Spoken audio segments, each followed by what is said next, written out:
In 1973, a man walked into a bank in Zurich, Switzerland. He opened an account.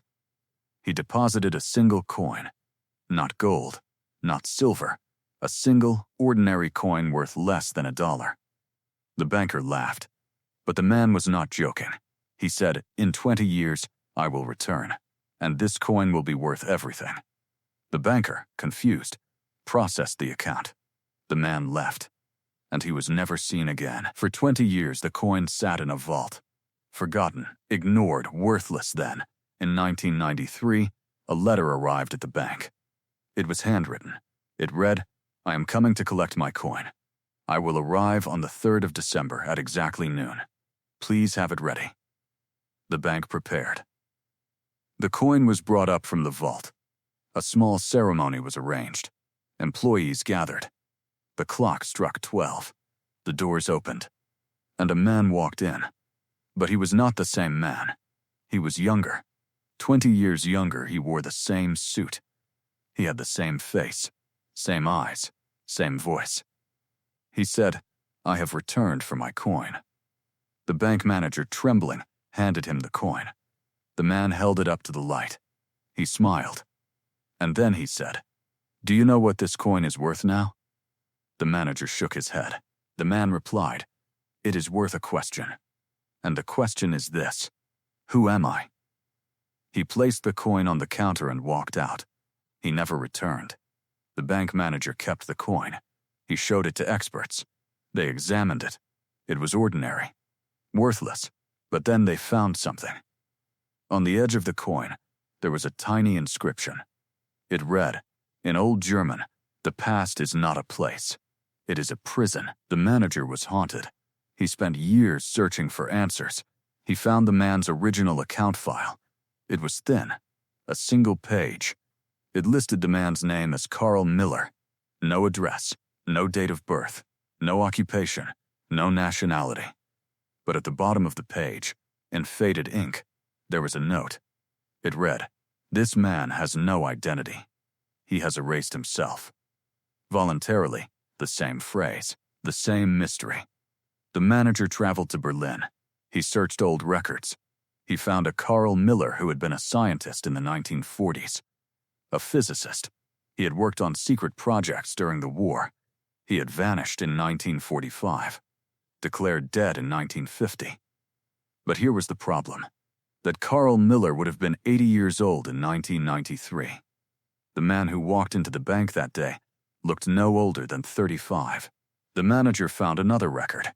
Carl Miller had written a paper in 1944. It was about memory, about identity. He believed that a person could rewrite their own past. He believed that by forgetting, a person could become someone new.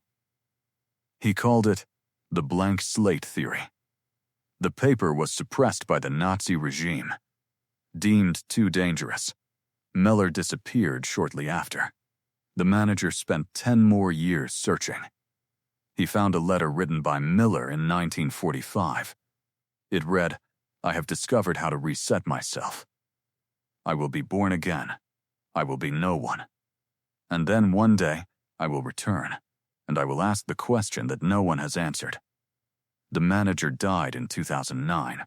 On his deathbed, he gave the coin to his daughter.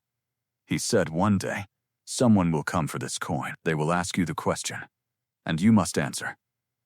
The daughter kept the coin. She waited. 20 years passed. Then, in 2029, a man walked into the bank. The same man. Same face. Same eyes. Same age. He said, "I have come for my coin." The daughter was there. She held the coin. She asked, "What is the question?" The man replied, "Who am I?" The daughter paused. She looked at him. Then she said, "You are the man who sold his life. You are the man who bought time. You are the man who has asked the same question for 80 years. And the answer is this." She handed him the coin. He looked at it. And for the first time, his eyes showed something. Not sadness. Not joy. Something else. Recognition, he said. "What is the answer?" The daughter smiled. "The answer is, you are no one, but you are also everyone. And that is the price of forgetting. The man placed the coin in his pocket. He turned, and he walked away. The daughter never saw him again. But sometimes, at night, she thinks she sees him. Walking down the street, looking at the stars, searching for something. He is still searching. And he will keep searching, because when you erase your past, you also erase your future. And all that remains is the question, who am I? That is the story of the man who sold his life. A story about time, identity, and the price of starting over.